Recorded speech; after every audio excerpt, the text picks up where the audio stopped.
پھر اس میں ایک چیز ہوتی ہے، وہ ہوتی ہے ڈیلیژنز. وہ کیا ہوتے ہیں؟ فال بلیوز، مطلب آپ کے غلط، آپ اپنے وہ چیزیں سوچ لیتے ہو جو ہوتی نہیں ہیں. کہ کوئی بندہ اپنے آپ کو ہٹلر سمجھنے لگ جائے، کوئی خود کو قائد اعظم سمجھنے لگ جائے، پر ایسا ہوتا نہیں ہے جو کچھ وہ سوچ رہے ہوتے ہیں. پھر اس میں ایک یہ ہوتا ہے کہ آپ کی جو ہوتی ہے نا، آپ کو لگتا ہے کہ آپ کی جو تھاٹس ہیں ان کی براڈ کاسٹ ہو رہی ہے. مطلب جو کچھ آپ سوچ رہے ہو، جو کچھ آپ کے دماغ میں چل رہا ہے، وہ دوسرے بھی سمجھ رہے ہیں، وہ دوسرے بھی آپ کی بات کو سمجھ سکتے ہیں کہ آپ کے دماغ میں کیا چل رہا ہے. آپ کو کیا لگتا ہے کہ آپ کی جو تھاٹس ہیں ان کی براڈ کاسٹ ہو رہی ہے، کہ وہ سن رہے ہیں، سمجھ رہے ہیں. پھر جو ہوتا ہے اس طرح کے لوگ ہر ٹائم اس خوف میں مبتلا رہتے ہیں کہ ہمارے خلاف کوئی سازش کر رہا ہے، یہ ہمیں مارنا چاہ رہا ہے، یہ ہمیں نقصان پہنچائے گا. اس طرح کے جو ہوتے ہیں ان کو ہر ٹائم شک رہتے ہیں. پھر کیا ہوتا ہے، ایک اس کا جو سمپٹم ہے وہ ہوتا ہے ڈسٹربنس ان پرسیپشن. مطلب ان کو اپنے ہاتھ لمبے لگ رہے ہوتے ہیں، ان کو اپنی فزیک عجیب و غریب لگ رہی ہوتی ہے، اور وہ اگر شیشے میں دیکھتے ہیں خود کو تو ان کو اپنی ملٹیپل امیجز نظر آ رہی ہوتی ہیں. تو اس طرح سے وہ بہت ڈسٹرب ہوتا ہے ایسا پیشنٹ. اس کو سمجھ نہیں آ رہا ہوتا، کبھی اس کو لگ رہا ہوتا ہے کہ میری ٹانگیں چھوٹی ہو گئی ہیں، کبھی اس کو لگ رہا ہوتا ہے میرے بازو لمبے ہو گئے. تو وہ اپنی فزیک کے بارے میں بھی بہت زیادہ پریشان ہو جاتا ہے، عجیب و غریب سوچنے لگ جاتا ہے. پھر اس میں جو چیزیں اور میں ڈسکس کرتی ہوں وہ ہیں جی آپ کے جو ایموشنل ایکسپریشن ہوتے ہیں وہ بالکل ختم ہو جاتے ہیں. جس طرح ان کو کوئی کسی کے جینے مرنے سے پرواہ نہیں ہوتی. آپ کہہ لو جی فلاں بندہ مر گیا، بہت آپ کا بے شک قریبی ہے، پر اس کو پرواہ نہیں ہوگی. آپ اس کو بتاؤ کہ اس کی شادی ہے، یا جس طرح ہم لوگوں کو ایکسائٹمنٹ ہوتی ہے نارمل لوگوں کو، پر اس کو کوئی ایکسائٹمنٹ نہیں ہوگی، اس کو نہیں پرواہ ہوگی کوئی مر رہا ہے جی رہا ہے، آئی ڈونٹ کیئر. یہ پیشنٹ اس طرح کا ہو جاتا ہے. ایسا جو انسان ہوتا ہے وہ لوگوں میں گلنا ملنا چھوڑ دیتا ہے. اس کی جو پرسنالٹی ہوتی ہے وہ فلی ڈسٹرائے ہو جاتی ہے. اس کی جو فزیکل اس کی پرسنالٹی ہوتی ہے وہ بھی ڈسٹرائے ہو جاتی ہے. ایسا انسان ہمیشہ شک میں رہتا ہے، اور اپنے آپ سے باتیں، ایسے لوگ اپنے آپ سے بہت باتیں بھی کرتے ہیں. جس طرح بیٹھے میں اکثر آپ لوگوں کو دیکھتے ہیں کہ تم وہ باتیں کر رہے ہیں کہ تم کہاں تھے، تم مجھ سے ملنے کیوں نہیں آئے. تو اگر پوچھو کس سے باتیں کر رہے ہو تو وہ کہہ رہے ہوتے ہیں یہ ہمارے پاس بیٹھا ہے، چپ ہو جاؤ، ہمیں تنگ نہ کرو، اس سے بات کرنا. یا ٹی وی میوٹ پہ لگا ہوا ہے تو اب وہ دیکھ رہے ہیں، اور یا پھر ٹی وی آن ہی نہیں ہے اور وہ سب کو کہہ رہے ہیں آگے سے ہٹو ہٹو، ہمیں ٹی وی دیکھنے دو، ہمیں ٹی وی دیکھنے دو، جبکہ ایسا کچھ ہو ہی نہیں رہا ہوتا. ٹھیک ہو گیا. پھر اس میں جو چیزیں ہیں وہ یہ کہ جب بہت سے لوگ یا کچھ لوگ جب یہ اسکیزوفرینیا کے بارے میں پڑھنا شروع کر دیتے ہیں تو وہ کہتے ہیں، وہ ابھی کسی کے ساتھ اگر جنات بھی ہیں تو وہ کہتے ہیں کہ نہیں نہیں یہ جن نہیں ہے، اس کو یہ بیماری ہی ہے. پر ایسا نہیں ہوتا. ضروری نہیں ہے کہ اس انسان کو بیماری ہو. بینگ اے مسلم، ہم مسلمان ہیں اور ہم اس چیز پہ یقین کرتے ہیں کہ جنات اور یہ چیزیں ایگزسٹ کرتی ہیں. تو پھر ہمارا تو اس چیز پہ بلیف ہے. تو آپ نے کیا کرنا ہے، آپ نے یہ سمپٹمز اور یہ چیزیں دیکھنی ہیں کہ کیا اس کو کوئی جنات کے اثرات ہیں یا پھر اس کو بیماری ہے. اور سم ٹائمز لوگ سوچ رہے ہوتے ہیں، کچھ لوگ اپنی یہ بیماری اس لیے بھی نہیں بتاتے اور وہ یہ شو کرتے ہیں کہ ہمارے ساتھ جنات ہیں تاکہ لوگ ہمیں پاگل نہ سمجھیں، لوگ کہیں یہ پاگل ہو گیا. ایسے لوگوں کا بالکل اپنے کنٹرول میں کچھ بھی نہیں ہوتا، نہ ہی کوئی ایکٹنگ کر رہا ہوتا ہے جو ان کی. اور یہ ایک اس کو یہ بھی کہا جاتا ہے کہ یہ ڈپریشن یا انگزائٹی کا جو ہوتا ہے نا لاسٹ لیول ہوتا ہے. اس لیول پر جا کے جو ہے انسان بالکل وہ سوسائڈل تھاٹس آنا شروع ہو جاتی ہیں. اور میں آپ کو بتاؤں کہ اس میں 15 سے 20% پیشنٹ ایسے بھی ہوتے ہیں کہ جو سوسائڈ کر لیتے ہیں. اور یہ پیشنٹ اتنے زیادہ اگریسو ہوتے ہیں، مطلب ان کو اتنا زیادہ غصہ آتا ہے، اتنا چڑچڑا پن ان میں ہوتا ہے.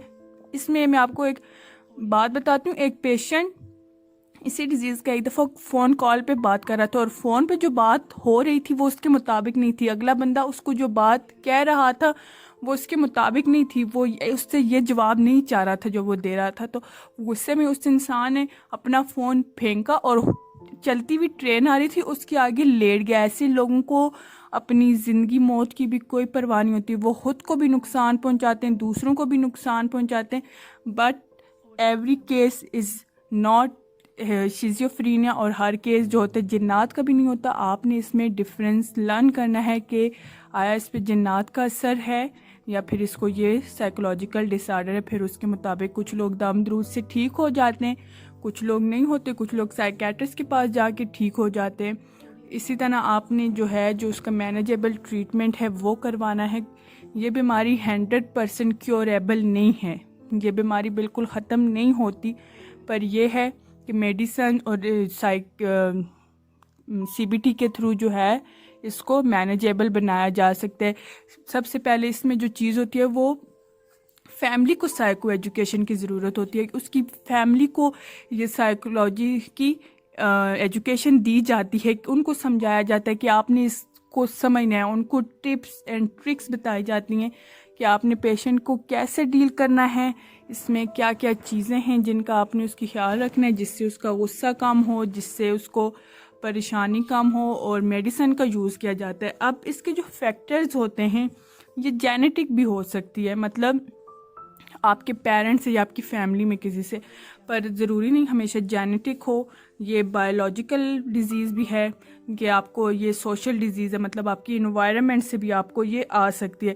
یہ جس طرح جو لوگ بہت زیادہ ڈرگس کا یوز کرتے ہیں ان کے ساتھ یہ کیس ہوتا ہے کہ ان کو عجیب و غریب آوازیں آنی شروع ہو جاتی ہیں، کیونکہ ان کا مائنڈ ٹوٹلی جو ہے ڈسٹرب ہو جاتا ہے۔ اس میں ہوتا کیا ہے، ہمارے برین ایک کیمیکل ہے، جب وہ ایکسس اماؤنٹ میں ریلیز کرتا ہے تو تب ہمارا تھنکنگ پیٹرن بالکل جو ہے ڈسٹرب ہو جاتا ہے، اس کے بعد ہمیں کچھ سمجھ نہیں آتی ہمارے ساتھ کیا ہو رہا ہے کیا نہیں۔ یا پھر اس کا ایک یہ کاز ہوتا ہے کہ اس میں جو آپ کی برین کی ڈیولپمنٹ ہے وہ صحیح نہیں ہو پاتی، اور پتہ یہ کن ایج کے لوگوں کو زیادہ ہوتا ہے، 15 سے 25 سال، اور ینگ لوگوں کو ایسی حرکتیں کرتے ہوئے دیکھنا یا ان کی لائف بالکل برباد ہو رہی ہو دیکھنا، تو یہ جو ہوتا ہے بڑا ہی پینفل ایکسپیرینس ہوتا ہے کہ بندے سے نہیں برداشت ہو رہا ہوتا کہ اتنا جوان دیکھو اس کا کیا حال ہو گیا ہے۔ تو یہ جو ہوتا ہے ینگسٹرز کو زیادہ ہوتا ہے، اور یہ چیز سمجھنے کی ضرورت ہے، اور ایسے لوگوں کو پاگل اور سوسائٹی سے دور نہیں کرنا چاہیے، بلکہ ان کو انوالو کرنا چاہیے سوسائٹی کے ساتھ، کوشش کرنی چاہیے آپ ان کو کسی سائیکیٹرسٹ کے پاس لے جائیں تاکہ وہ اپنی زندگی کی طرف واپس آ سکیں۔ بالکل تو ختم نہیں ہو سکتی، بٹ مینیجیبل تو ہے، وہ اس قابل تو ہو سکتے ہیں کہ وہ ایٹ لیسٹ زندگی پرسکون طرح سے گزار سکیں، کچھ نہ کچھ ان کی ہیبٹس چینج ہو جاتی ہیں۔ اس میں انسان ایون اپنی شوق ختم کر دیتا ہے، جو چیزیں اسے پسند ہوتی ہیں اس کو ان سے بھی نفرت ہونے لگ جاتی ہے، پر میڈیسنز کے تھرو نارمل ہو جاتے ہیں، CBT کے تھرو نارمل ہو جاتے ہیں، تھوڑے بہت وہ اپنی بیک پوزیشن پر واپس آنا شروع ہو جاتے ہیں۔ اچھا، سائیکالوجی میں کیا ہوتا ہے کہ ایک DSM-5 کرائٹیریا ہوتا ہے، ڈائگنوسٹک کرائٹیریا، اس میں کچھ سمپٹمز اور ایسی چیزیں بتائی گئی ہوتی ہیں کہ جس کی وجہ سے پتہ چلتا ہے کہ آیا اس پرسن کو یہ بیماری ہے بھی کہ نہیں۔ تو جو آپ کو میں نے سمپٹمز بتائیں، جس طرح ڈیلیوژن ہو یا پھر ہیلوسینیشن ہو گیا، یہ اگر آپ کسی پیشنٹ میں یہ 1 مہینہ 2 مہینہ اس سے زیادہ دیکھیں، مطلب یہ اس میں سے کچھ سمپٹمز آپ اس میں بہت لانگ ٹائم کے لیے دیکھیں، تو تب آپ کہہ سکتے ہیں کہ اس پرسن کو یہ ڈیزیز ہے۔ تو پھر آپ نے اس کا پراپر کیور کروانا ہے، اور کوئی کسی نے بھی یہ بات نہیں سوچنی کہ ہم سائیکیٹرسٹ کے پاس لے چلیں گے تو لوگ ہمیں پاگل کہیں گے، یا کچھ ایسے پیشنٹ جاتے بھی بہت کم ہیں کیونکہ وہ بہت اگریسو ہوتے ہیں، اور وہ ایک دم اسے غصہ کر جائے، تم مجھے پاگل سمجھ رہے ہو، میں پاگل ہوں جو تم مجھے سائیکیٹرسٹ کے پاس لے کے جا رہے ہو، یا کچھ واٹ ایور۔ پر آپ نے ان کو پولائٹلی سمجھانا ہے، آپ نے سب سے پہلے اپنی سائیکو ایجوکیشن لینی ہے، خود کو مینیجیبل بنانا ہے، پھر آپ نے ان کے لیے کوشش کرنی ہے کہ آپ نے ان کو کیسے مینیجیبل کرنا ہے۔ ٹھیک ہو گیا؟ تو اس میں اب جو بات رہ گئی ہے، کوئی کویسچن ہو تو آپ کامنٹ سیکشن میں پوچھ سکتے ہیں۔ تو آپ کو ویڈیو کیسی لگی یہ بھی آپ نے کامنٹ میں ضرور بتانا ہے، اور ویڈیو کو لائک بھی کرنا ہے، اور اگر آپ ہمارے چینل پر نیو ہیں تو چینل کو سبسکرائب بھی کرنا ہے۔ تھینک یو سو مچ، اللہ حافظ۔